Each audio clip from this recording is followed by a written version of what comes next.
오늘 사도행전 8장을 통해서 금요일 새벽 가운데 주시는 하나님의 말씀은 돈으로 살 수 없는 선물입니다. 돈으로 살 수 없는 선물. 돈으로 살 수 없는 것은 하나님의 은혜죠, 맞죠? 은혜요. 또 하나님의 은혜는 성령이고요. 성령은 우리를 하여금 구원을 받게 하시죠. 스데반 집사님이 말씀을 전가하다가 결국은 돌에 맞고 순교를 하였습니다. 우리가 보기에는 참 안타깝고 때로는 죽는다는 것이 이렇게 육신의 눈으로 보면 사실 돌에 맞고 피를 흘리고 끔찍하지 않습니까? 사실은 예수를 믿으면 저렇게 죽을 수 있구나. 근데 어떻게 이렇게 죽을 수 있을까? 우선 예수님께서 분명하게 말을 하셨습니다. 나를 따라오려거든 자기를 부인하라. 우리는 더 살고 싶고 또 마음 가운데 욕심이 있습니다. 모든 사람이 욕망이 있습니다. 이 욕망으로 인하여 결국은 죽겠죠. 그런데 나를 따라오려거든 너 자신을 부인해야 한다. 십자가를 져야 한다라는 말씀을 분명하게 하셨습니다. 스데반 집사님의 죽음, 여러분 예수님의 죽음과 같지 않습니까? 예수님의 죽음을 통해서 예수님을 따라가는 사람은 예수님처럼 이렇게 죽는 것 같아요. 스데반 집사님이 죽고 예수님의 한 사람의 죽음을 통하여서 많은 사람들에게 12명의 사도들이 이제 거침없는 복음을 전할 수 있는 하나님의 은총을 받았지 않습니까? 문이 열리는 거죠. 누군가의 헌신, 부모님의 죽음과 같은 헌신, 부모님의 죽음을 통해서 자녀들이 나도 똑바로 살아야 되겠다라고 하는 그런 정신이 바로 세워지는 것처럼 스데반 집사 예수님의 죽음으로 많은 문이 열리고 또 그 길을 스데반 집사님이 따라감으로 인해서 복음의 문이 열리게 되는 것을 보게 됩니다. 예수님께서는 분명히 말씀하셨지 않습니까? 성령을 받으면 곧 능력이 생기게 되는 것이거든요. 능력이 생겨서 확장이 되게 되는데 이 확장할 때 확장 죽음이 반드시 들어가게 되는 것입니다. 예루살렘에서 유대로, 온 유대에서 사마리아에서 땅끝으로 들어가게 될 때 반드시 죽음의 역사가 있다라고 하는 것이죠. 죽음이 있고 부활이 있고 죽음이 있고 부활이 있는 그런 역사가 있는데 스데반 집사님의 그러한 죽음으로 인해서 예루살렘 안에 큰 핍박이 강력하게 만들어지게 됩니다. 그래서 지금까지 예수님을 믿었던 사람들이 흩어지게 되는 것이죠. 흩어지지 않으면 어떻게 성령의 역사가 나타날 수가 있고 복음의 역사가 다른 지역 가운데 증거될 수가 있겠습니까? 그래서 스데반 집사의 죽음으로 인해서 빌립 집사님이라는 사람이 사마리아까지 들어가게 되었습니다. 늘 마음 가운데 고민하고 있는데 하나님께서 주시는 감동이 있는데 그러한 계기가 환경을 통해서 영적으로 보는 거예요.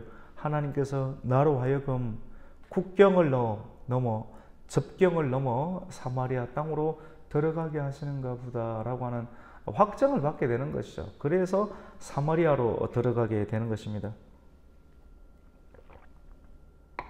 성령의 역사는 장벽을 넘게 합니다. 장벽을. 우리가 흔히 선교는 장벽을 넘는 것이거든요. 선교를 가려고 하면 어떻게 해야 됩니까? 전도와 선교의 차이 있지만 이 장벽을 넘는 것이거든요. 전도는 언어의 문화권이 같잖아요. 그래 전도하는 거예요. 어제도 우리가 기업도시에서 마음 먹으면 전도할 수 있는, 마음 먹는 게 참 힘들지 않습니까? 전도하고 내가 예수 믿는 사람이다 드러내고 사실 쉽지 않죠. 사람들이 예수 믿는 걸 드러내지 않으면서 섞여서 살고 싶은데 이렇게 하다 평생 죽습니다. 근데 하나님께서 기회를 주실 때 내가 그 자리에 서 있고 찬양을 하고 물티슈를 들고 예수 믿으세요. 굉장히 죄인 취급받는 느낌도 막 들어요. 사람들이 받지도 않고 거절하기도 하고 또 항상 우리는 웃어야 되고 맞죠? 웃지 않고 복음이 전거됩니까? 전가 절대 안 됩니다. 안 받습니다. 그래서 그 일들을 하면서 예수님의 마음이 어떨까, 사도들의 마음이 어떠했을까 하는 것을 우리가 조금씩 알아갈 수 있는 그런 계기가 되기도 하지요. 선교라고 하는 것은 이 장벽을 넘는데 언어의 장벽을 넘는 거예요. 언어의 장벽.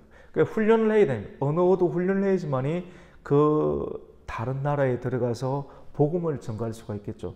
언어가 준비되지 않는데 어떻게 복음을 전가할 수가 있겠습니까? 문화의 장벽.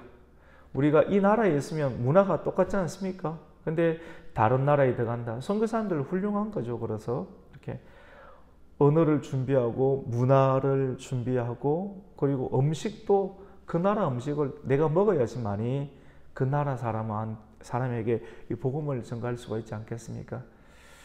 이 빌립 집사님은 마음에 결단하고 사마리아 접경으로 넘어가게 되고 그 지역 가운데 사마리아 사람들과 함께 살면서 사마리아의 언어를 쓰고 사마리아의 문화를 받아들이게 되고, 물론 언어는 비슷했을 거예요. 근데 조금씩 방언이 있고 다르잖아요. 그리고 그들과 함께 지내면서 예수 그리스도의 복음을 전거하게 되었습니다. 성령님은 우리로 하여금 장벽을 넘게 합니다. 지금까지 한 번도 만나지 못하였던 그러한 사람을 만나게 하고 또 그들에게 복음을 전거하게 할 때 그 지역에 있는 영적인 분위기를 바꾸는 것이죠. 빌립 집사님의 전도를 통해서 그 사마리아 땅 가운데 선택되어진 하나님의 사람들이 빌립 집사님의 전하는 복음을 듣고 평안을 잊게 됩니다. 그리고 말씀을 듣습니다. 말씀을 듣고 반응이 일어나게 되는 것이죠. 그리고 그 말씀을 전하게 될 때 어려운 지역, 내가 있는 지역이 아닌 하나님의 말씀에 순종하여 다른 지역에 가잖아요. 그러면 기적이 일어나고 역사가 일어나게 되는 것입니다. 성경에 보면 꿈과 환상과 예언 이런 부분들이 일어나는 것을 보면 다른 지역으로 갔을 때 내가 있는 지역이 아닌 하나님의 뜻에 순종하여서 다른 지역에 가게 될 때 다니엘도 꿈을 꾸는 것 아니겠습니까? 다니엘도 꿈을 해석하는 것 아니겠습니까? 그 야곱도 어머님, 아버님의 지역에 있는 것이 아니라 하나님의 경륜 가운데 브엘리사바로 떠나가게 될 때 두려움이 있을 때 하나님께서 꿈을 꾸게 하고 환상을 보게 하면서 하나님께 위로를 주시는 것 아니겠습니까? 내가 있는 본토 친척 아비 집이라고 하는 그 안정감을 떠나서 성령의 움직임 가운데 내가 순응하게 될 때 그때 하나님의 초자연적인 어떤 간섭하심과 언어와 하나님의 도우심은 경험하게 됩니다. 개인적인 것이지 맞죠? 이런 일들을 경험하게 되면서 내적인 확신과 힘을 더 가지게 되는 것이죠. 빌립 집사님도 성령의 감동함을 받아서 접경 지역으로 가고 사마리아, 유대인들이 사마리아 땅, 오늘날로 하면 남한에 있는 사람들이 북한에 들어가는 것이 쉽습니까? 정말 쉽지 않지 않습니까? 그것과 비슷한 상황입니다. 이런 일들을 한다고 다 박수 쳐주지도 않고 뭐 이상한 것 아니야. 다양한 상황이 있을 수 있겠죠. 하지만 이런 일들을 빌립 집사님이 성령의 마음에 순종하여서 사마리아 땅으로 북으로 들어가서 복음을 목숨을 걸고 전한 거 아니겠습니까?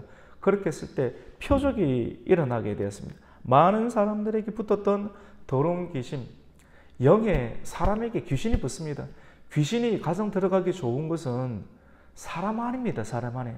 사람 안에 들어가서 그 사람 안에 평생도록 붙어서 살며 그 사람의 생각에게 귀신의 생각을 넣어주고 사람은 몰라요. 내가 밥 먹을 때도 좋아하고 뭐 다양한 어떤 부분들이 귀신과 함께 역사하는 그런 역사들이 분명하게 있습니다.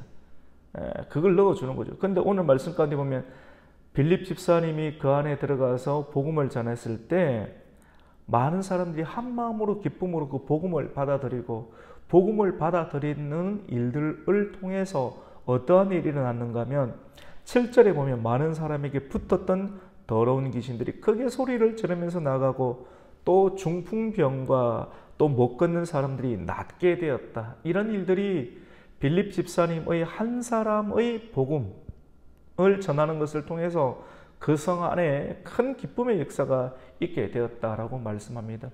어떻게 빌립 집사님이 이곳에 들어가게 되었습니까?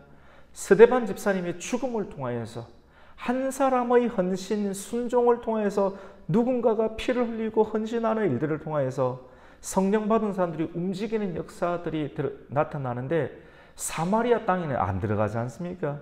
근데 사마리아 땅까지 들어가서 복음을 전하는 강력한 역사, 분단된 상황까지도 영적으로 복음으로 하나가 되게 하는 하나님의 역사가 빌립 집사를 통해서 하나님께서 역사하셨다. 근데 이 성 안에는 지금까지 이 사마리아 성 안에 복음이 들어가지 아니함으로 무엇이 지배하였는가? 오늘 성경은 마술사 시몬이라는 사람을 소개하고 있습니다.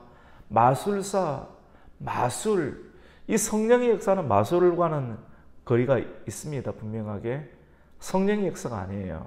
속이고 마술을 하고 또 돈을 받는 것 아니겠어요? 근데 속이고 이 마술의 역사, 마술에 의해서 이 사마리아 땅은 시몬이라는 사람에 의해서 지배를 받고 있는 거예요. 그리고 많은 사람의 귀신이 있었는데 빌립 집사에 의해서 귀신이 소리를 지르면서 떠나갔다라고 했는데 빌립이 들어가기 전에는 시몬이라는 마술사에 의해서 이 사마리아 땅이 움켜쥐고 있었다, 장악당하고 있었다는 것을 알고 있습니다. 우리 19절 말씀을 9절과 10절을 한번 읽습니다. 시작.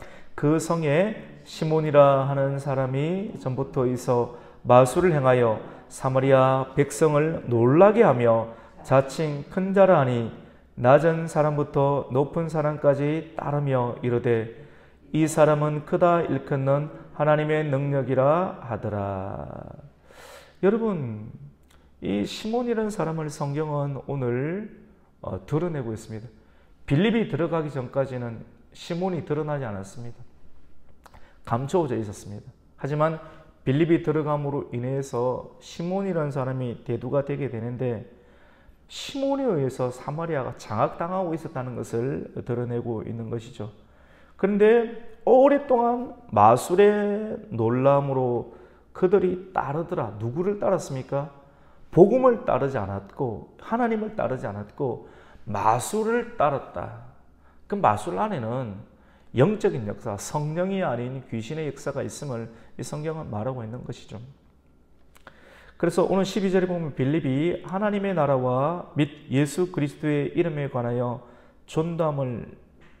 전도를 통해서 많은 사람들이 세례를 받았는데 참 재밌는 것은 오늘 성경에 보면 시몬이라는 사람도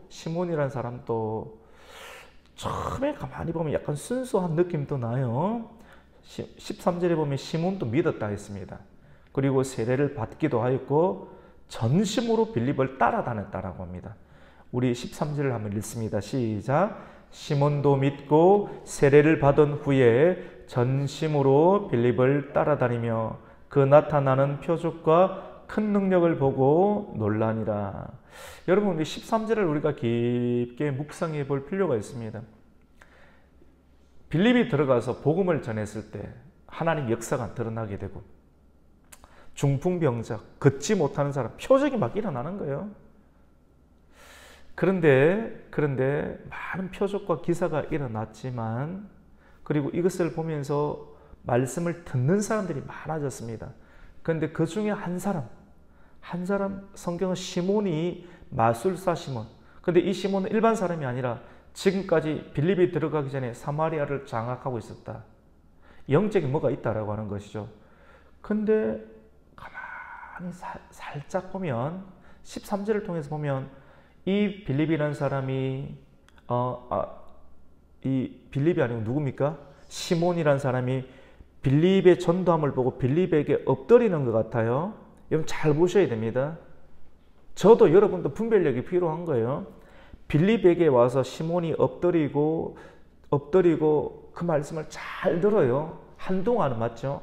한동안은 잘 듣고 그리고 그가 전하는 복음을 듣고 세례까지 받습니다. 오늘 13절은 시몬도 믿었더라. 믿고 세례를 받은 후에 전심으로 누구를 따라다녔습니까? 빌립을 따라다니. 전심이란 말까지 쓰고 있습니다. 믿고 세례받고 말씀을 전하는 빌립을 따라다녔다. 전심으로. 누구든지 혹하지 않겠습니까? 전심으로 복음을 전하는 사람에게 도움을 주고 함께 따라다녔다. 그리고 그 나타나는 표적과 큰 능력을 보고 놀랐다. 근데 저는 성경을 보면서 하나님께 깨달음을 주시는데 뭐냐면 놀라는 것. 많이 놀라죠. 놀라는 사람 조심해야 됩니다. 성경은 놀라는 사람은 결국은 배신하더라고요. 믿고 엎드리고 하나님 말씀 가운데 계속 들어오고 겸손해지고 변화를 입어야 되는데 놀라기만 놀라는 거예요.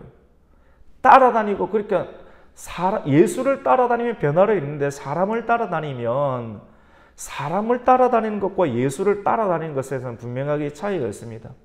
오늘날의 수많은 성도들이 사람을 따라다니고 예수님을 따라다니지 않을 수가 있습니다. 우리의 분별이 필요합니다. 그 사람이 표적을 행하고 기적을 행하니까 인기가 있죠. 이 시몬이 빌립을 따라다니는 데는 이 표적 때문에 그렇습니다. 그 힌트가 뭐냐? 놀라는 거예요. 이스라엘 백성들이 모세가 기적을 일으킬 때 놀랍니다. 놀라기만 놀라고 수많은 사람들이 예수님이 기적을 일으키고 말씀을 전했을 때 많은 사람들이 모이는 걸 보고 놀라기는 놀라는데 변화를 입지 않았을 때 결국은 그들은 수많은 무리들 가운데 그냥 죽어가고 예수님을 배신하는 일들이 놀라는 신앙은 여러분 진짜 신앙이 아닙니다. 변화는 놀라는 것으로 이루어지는 것이 아닙니다. 그래서 여러분 은사, 기적, 성령의 역사 가운데 분명히 기적이 있을 수 있습니다, 여러분. 그런데 기적만을 쫓아가는 성향이 오늘날에도 굉장히 많이 있습니다. 분별력이 필요합니다. 놀라는 것. 많은 사람들이 교회에 가는 것, 그 안에 놀람 때문에 가는 것이 있을 수 있습니다. 표적의 기사를 보면서 따라가는 거예요. 그것이 재미있는 거예요. 그런데 그것이 성령의 역사와는 무관하다는 것을 우리는 발견을 해야 되는 것입니다. 그래서 14절을 넘어가면서 예루살렘에 있는 사도들이 사마리아도 하나님의 말씀을 받았다는 것을 듣고 베드로와 요한을 파송하게 되는 것입니다. 사마리아도 말씀을 듣는구나. 그래서 베드로와 요한은 성령의 사람이었기 때문에 사마리아 땅까지 들어가게 됩니다. 그리고 하나님께서 주시는 감동을 받고 그들이 성령을 받기를 기도하는 겁니다. 빌립 집사가 기도했지만, 빌립 집사가 복음을 전했지만, 여러분 집사님이 있고 사도가 있습니다. 둘 다 하나님이 사용하시는 귀한 종입니다. 오늘 중요한 내용을 우리가 말씀을 함께 전할 거예요. 그 오늘날 유튜브 그리고 오늘날 마지막 시대 가운데 일어나는 기적을 일으키는 전도자들이 있을 수 있어요. 일반 전도자들이 기적을 일으킬 수 있습니다. 목사님들이 나타나지 못하는 기적을 일으키는 경우 있는데 수많은 사람들이 따라갑니다. 거기 안에는 축사도 일어나고요. 귀신도 떠나가고요. 질병도 낫는 경우들이 있습니다. 그런데 이 일들을 어떻게 분별할까? 여러분의 눈앞에 실제 일어나면 다 딸려갈 것 아니겠습니까? 대부분 딸려갑니다. 엄청난 놀람과 충격을 받게 되는 거예요. 왜 그렇습니까? 한 번도 보지 못했기 때문에. 그런데 오늘날에 일어나는 수많은 기적들을 어떻게 우리가 분별할 것인가? 여러분, 이 사도가 가서 하나님 주신 마음을 가지고 이 사마리아 성 안에 하나님 성령님 임하게 하여 주시옵소서. 사도행전 1장 8절과 말씀과 같이 예루살렘과 온 유대 사마리아까지 복음이 전거되는 내 증인이 되리라. 이것을 분명하게 하나님께서 보게 하셨지 않습니까? 그래서 사도들은 성령이 임하기를 기도합니다. 그래서 오늘 16절에 보면 이는 아직 한 사람에게도 성령 내리신 일이었고 오직 주 예수 이름으로만 뭘 받았습니까? 세례를 받았다. 예수 이름으로 세례를 받고 난 이후 가운데 성령 세례가 일어납니다. 이론적으로는 세례 받을 때 함께 일어나는 것이 이론이지만도 성경을 통해서 우리가 알게 되는 중요한 사실은 주 예수 이름으로 세례를 받고 복음을 받아들이고 귀신이 떠나가기도 하는데, 그런데 그 이유 가운데 성령의 역사가 일어남을 오늘 또 8장 말씀을 통해서 발견하게 됩니다. 한 번 더 읽어드리면 이는 아직 한 사람에게도 성령 내리신 일이었고 오직 주 예수 이름으로 뭘 받았습니까? 세례만 받았을 뿐이더라. 그래서 이에 두 사도가 그들에게 안수합니다. 사마리아 사람에게 안수하니까 그들이 뭘 받습니까? 성령을 받았다라고 기록을 하고 있습니다. 시몬이라는 사람을 등장시키는데 사도들의 기도를 통해서 안수를 통해서 성령을 받는 것을 보면서 이제 본심이 드러나게 됩니다. 사람은 조금 길게 봐야 되는 거거든요. 지금 예수님을 믿고 목회자를 따라다니고 사도들을 따라다니고 이렇게 하는 것을 보면서 그리고 그 모습이 진짜예요. 전심이라고 했습니다. 세례도 받고 그리고 말씀도 듣고 따라다니는데 시간이 조금 지나면서 그 안에 있는 실체가 드러나기 시작하는 것입니다. 여러분, 사람은 변화할 수 있습니다. 기적을 일으키는 사람도 변합니다. 이전에 이단들이 있지 않습니까? 한국 교회에 지금까지 있는 모든 이단들이 처음에는 순수하게 나타나요. 그런데 그 길게 봐야 된다는 겁니다. 순수하게 그리고 그 말만으로는 절대로 알 수가 없습니다. 조금 길게 봐요. 그래서 기적을 일으키시는 분들이 있잖아요, 여러분.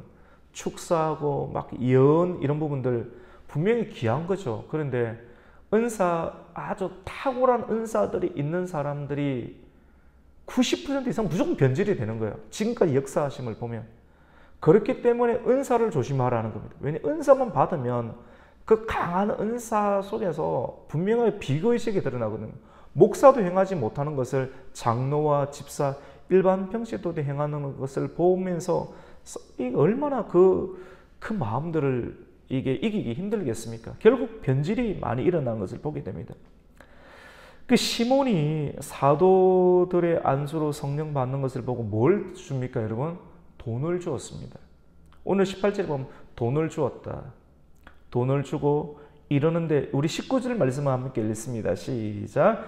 이르되 이 권능을 내게도 주어 누구든지 내가 안수하는 사람은 성령을 받게 하여 주소서 하니.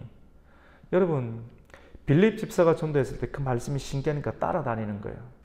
그 따라다니는 사람은 사람을 따라다닐 수 있습니다. 그리고 그 사람에게 나타나는 말씀의 권능이 굉장히 멋있어 보이거든요. 그 사람 따라다니, 예수 따라다닌다는 겁니다. 예수님의 제자들도 십자가 예루살렘에 들어가기 전까지 결국 예수님께서 행하시는 말씀의 권능이 있고 인자함이 있고 표적이 나타나니까 사도들도 하나님의 아들로 따라다니지 않았습니다. 사람 보고 따라다니는 거예요.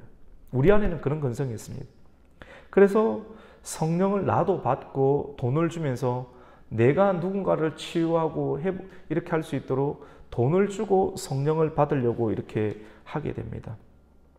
그러니 베드로가 네가 하나님의 선물을 돈을 주고 살 줄로 생각하였으니 네 은과 함께 돈 때문에 너는 망하게 될지어다 라고 이렇게 말을 하게 됩니다. 여러분, 오늘 이 말씀은 오늘날 우리 이 시대 굉장히 많은 사람들이 그냥 유튜브를 보지 않습니까? 물론 저도 유튜브에 설교를 올립니다. 근데 중요한 것은 하나님께서 심판 다 하십니다, 여러분. 많은 사람들이 돈과 연관이 되고 인기와 연관이 되어 있고 욕심과 연관이 되어 있는 것. 그래서 끊임없이 싸워야 됩니다. 끊임없이 싸워야 돼요. 어떻게 이 부분들을 분별할 수 있을까? 분명하게 역사가 드러나는데, 예언이 드러나고 치유가 드러나고 축사가 드러나는데 그 안에서 귀신이 빠져나오는데 이건 분명히 성령의 역사가 아닌가? 여러분, 성령의 역사일 수 있습니다. 그런데 그가 끝까지 처음에는 순수함으로 갔는데 자기의 욕심이 가미되면 나중에는 무서운 괴물로 변질이 되는 것이 문제입니다. 그래서 예수님께서도 네가 내 이름으로 증거해서 은사가 나타났지만 예수님께서는 마지막 날에 나는 너를 모른다 할 수 있습니다. 기적 그 자체를 쫓아가는 사람들, 이 사람은 기적을 보면서 돈을 갖다 바치고 내 미래가 어떻게 될 건가, 반드시 욕심과 욕심이 만나서 변질이 되는 경우들이 오늘날 숨어있는 교회들 가운데서도 많이 드러나는 것을 보게 됩니다. 그래서 은사를 참 조심해야 됩니다. 하나님의 은혜를 구하고 은사를 구하지만도 그 은사를 어떻게 계속 지속적으로 사용할 수 있는가, 날마다 자기를 부인하고 욕심과 유혹을 피를 흘리기까지, 혀를 깨물기까지 밤마다 싸워내지 못하면, 이기지 못하면 있지 않습니까? 그 은사 때문에 넘어지는 사람도 굉장히 많습니다. 은사를 부인하는 것은 아닙니다. 왜 하나님께서는 사도 빌립을 통해서 다 일하시면 되잖아요. 같이 해봅시다. 질서. 여러분, 질서 이런 말 하니까 또 사람들은 잘못 생각할 수 있거든요. 아닙니다, 여러분. 질서가 있습니다. 하나님께서 질서를 생각하지 않으셨다라고 하면 빌립을 통해서 다 안수받고 성령이 일어나게 하겠죠. 하지만 빌립에게 말씀을 전했을 때, 복음을 전했을 때 귀신이 떠나가고 중풍병이 고쳤지만 또 성령은 한 사람도 안 받았다고 했습니다. 그래서 하나님께서는 사도들, 더 권위가 있는 사도들을 사마리아 땅으로 부르게 하시고 사도들을 통해서 성령을 베푸시는 하나님 역사를 보게 됩니다. 질서가 있어요. 교회 안에 하나님 나라에 분명하게 질서가 있습니다. 하나님 나라에 질서가 있다라고 하는 것이죠. 그리고 오늘날 질서를 무너뜨리는 복음의 전도자들도 있습니다, 여러분. 요걸 통해서 분별하시면 됩니다. 분별하면서 점점 타락하기 시작하는구나. 우리가 늘 보아야 돼요. 그리고 지금 나에게 잘한다고 따라다닌다고 그것이 진짜가 아니다. 전심으로 하고 세례도 받고 따라다니지만 진짜가 아니고 누굽니까? 시몬처럼 돈을 주고 나도 성령을 받는 사람이 되게 해달라. 이 책망을 받는 것이죠. 결국 그 사람이 빌립을 따라다녔던 이유의 근본은 많은 사람에게 또 영향력을 끼치게 하는 그런 마술사의 신분으로 나가라고 하는 것 아니겠습니까? 그래서 책망을 받는 것이죠. 21절 말씀을 함께 읽겠습니다. 시작. 하나님 앞에서 내 마음이 바르지 못하니 이 도에는 네가 관계도 없고 분깃될 것도 없느니라. 우리 22절 마지막 한번 읽습니다. 시작. 그러므로 너의 이 악함을 회개하고 주께 기도하라. 혹 마음에 품은 것을 사하여 주시리라. 내가 보니 너는 악독이 가득하여 불의에 매인 바 되었도다 라고 사도들에게 책망을 받습니다. 그리고 말씀하는 회개해야 했다. 그리고 치유받았다는 말이 없습니다. 가장한 것이죠. 맞죠? 분별이에요. 빌립 집사님은 알지 못했어요. 하지만 사도들이 갔을 때 그의 실체가 드러나는 것을 보게 되었습니다. 여러분, 하나님의 구원은 돈으로 살 수 있는 것이 아니고 성령도 돈으로 살 수 있는 것이 아닙니다. 오늘 말씀을 통해서 우리 안에 욕심이 있지 않은지, 저를 비롯해서 우리 모두가, 항상 제가 말씀을 전하지만 늘 두렵습니다. 왜냐하면 끊임없는 욕망과 싸워야 되거든요. 밤새도록 싸워야 되는 것입니다. 싸우지 않으면 집니다. 계속 기도로 싸워야 되고요. 계속 그 자리에 있어야 되는 것입니다. 여러분, 싸우셔야 됩니다. 싸우지 않으면 하나님께서 여러분에게 주신 것으로 인해서 주신 것만 붙잡는 우상숭배의 자로 전락할 수 있습니다. 누구든지 마찬가지입니다. 오늘 이 말씀을 통해서 하나님의 성령의 감동을 늘 주시하시고 장벽을 넘는 사람이 되시고, 그리고 물질을 이기시고, 그리고 유혹을 끝까지 싸워서 이겨서 사도들처럼 순결한 하나님의 신부로 복음을 전하는 하나님의 사람이 되시기를 예수님의 이름으로 축복합니다. 아멘. 하나님 아버지, 감사를 드립니다.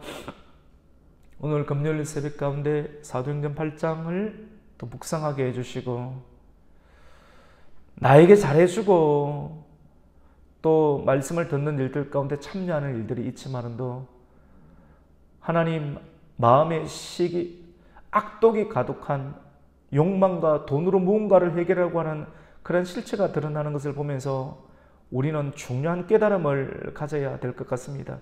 하나님, 물질로 되는 것이 아닙니다. 돈으로 되는 것이 아닙니다. 욕망으로 되지 않습니다.